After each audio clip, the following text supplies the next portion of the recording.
Laurent Janin, bonjour. Bonjour. On est sur EduSpot et vous sortez un track sur l'architecture et les modes scolaires. Donc on va parler de ça. Vous êtes enseignant-chercheur à l'Académie de Versailles avec un truc qui s'appelle Bonheur et Tech EduLab. On parle un petit peu de ça. Pourquoi Bonheur et Tech EduLab? Alors, je vais vous expliquer ça. Première chose, le laboratoire Bonheur, c'est un laboratoire au sein de l'Université de Cergy-Pontoise dont l'objectif est de travailler à la relation, à la compréhension de la relation, c'est-à-dire relation avec l'espace, relation avec les autres, relation avec le savoir académique, relation avec, entre l'intérieur et l'extérieur de l'école. Donc dans une démarche très inclusive, c'est-à-dire qu'on inclut tout le monde dans la problématique de la compréhension des enjeux de l'école et des structures de l'école. Associé à ce laboratoire, il y a une plateforme de valorisation de la recherche qui s'appelle Tech EduLab. Cette plateforme a un objectif de développer des recherches-actions et de développer des programmes de recherche et des développements spécifiques. Et enfin, ce laboratoire incube plusieurs chaires de recherche, dont je suis titulaire d'une, qui s'appelle Transition Carré, qui pense et qui est là pour travailler à l'analyse des espaces en transition et de la transition des espaces.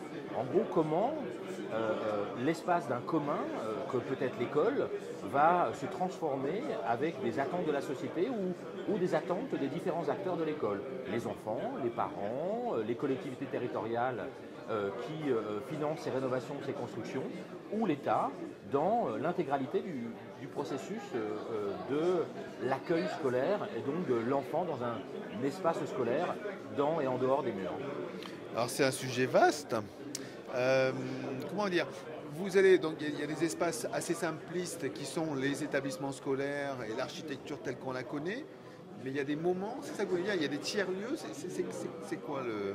Alors exactement, aujourd'hui si on reprend par exemple l'approche de M. Tadei sur la société apprenante, on se retrouve dans un maillage de société où il existe différents espaces qu'on peut partager maintenant, espaces de bibliothèque, espaces de tiers-lieux, ce qu'on appelle des maker labs, c'est-à-dire des espaces où les gens peuvent faire par eux-mêmes, apprendre par le faire. Et donc ensuite il y a l'école, mais il n'y a pas uniquement que l'école physique comme on a pu la connaître nous, il y a aussi l'école en dehors des murs, par l'accessibilité par le biais du numérique à un ensemble complet de ressources pédagogiques qui vont de YouTube à des plateformes de ressources officielles. Et donc parmi tout ce maillage d'espace physique, d'espace numérique, il faut qu'on pense à l'enfant qui va devenir un adulte, qui va avoir un projet personnel, un projet professionnel, et qui va devoir apprendre aujourd'hui à composer dans des lieux différents, dans des espaces différents, pour pouvoir se co-construire et construire un projet individuel et professionnel. Alors on parle de formation initiale, mais on peut parler aussi de formation tout au long de la vie, puisque quelque part l'espace-temps est aussi... Bien évidemment, on le voit bien aujourd'hui dans les problématiques de FTLV, donc de formation tout au long de la vie. On voit bien que dans la reconversion, il y a des problématiques de transformation de métier, de transformation aussi d'accès à la formation.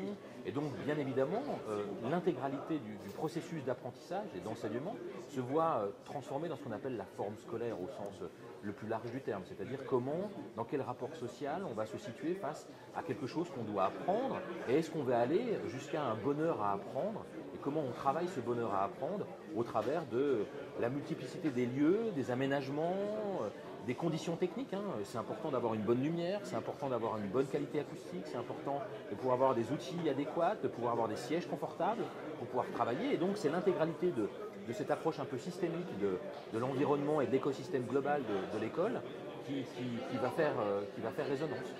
Alors dans vos recherches actions, vous travaillez avec des industriels, vous travaillez avec avec des chercheurs, des enseignants je suppose, des chefs d'établissement, des collectivités locales? Avec l'intégralité de l'écosystème. C'est-à-dire qu'on a mis en place, à partir de novembre 2017, un think tank financé par la Fondation de l'Université de Cergy-Pontoise, où là, on a réussi à mettre autour de la table l'ensemble des acteurs. Les équipementiers, les programmistes, les architectes, les collectivités, des enseignants, des chercheurs, des financeurs, comme la Caisse des dépôts et consignations. Et au travers de ce think tank, l'idée est de prendre des problématiques et de voir comment chacun, quelque part, voit cette problématique et comment ensemble on peut travailler à mettre en place des processus d'innovation. D'accord. De tout type. Par exemple, l'émotion, on sait que l'émotion dans les apprentissages c'est important. Est-ce que Alors, de tout type, oui. Par exemple, aujourd'hui, moi je travaille à mesurer la qualité de l'air et la qualité de renouvellement de l'air dans les espaces scolaires. Les Danois, par exemple, depuis 2002, ont montré que s'il y a une très bonne ventilation, une surventilation d'air, eh ben, il y a sur des tests internationaux de mesure de la compréhension de texte une performance doublée pour des espaces qui sont avec une surventilation d'air. Donc par exemple, je fais des choses très techniques avec la collectivité, avec des chercheurs en chimie de l'atmosphère, pour être en capacité de mesurer la qualité de l'air et en parallèle de voir la performance éducative dans ces espaces. Donc ça, c'est des points très techniques qui intègrent une pluralité des partenaires de l'école, puisqu'on va se retrouver aussi bien avec un bétonneur, quelqu'un qui a vendu un bâtiment sur lequel on va devoir retravailler avec lui la VMC, la climatisation, l'ouverture des fenêtres, et en contrepartie, les enseignants, les équipes techniques qui vont devoir ouvrir, fermer, retravailler des choses qu'on fait naturellement chez soi, mais qu'on peut parfois oublier sur son lieu de travail. donc votre objectif étant de construire des super apprenants? Mon objectif est de pouvoir réfléchir à leur offrir l'environnement et l'écosystème le plus favorable à ce qu'ils puissent s'exprimer individuellement et collectivement dans la construction de leur projet professionnel.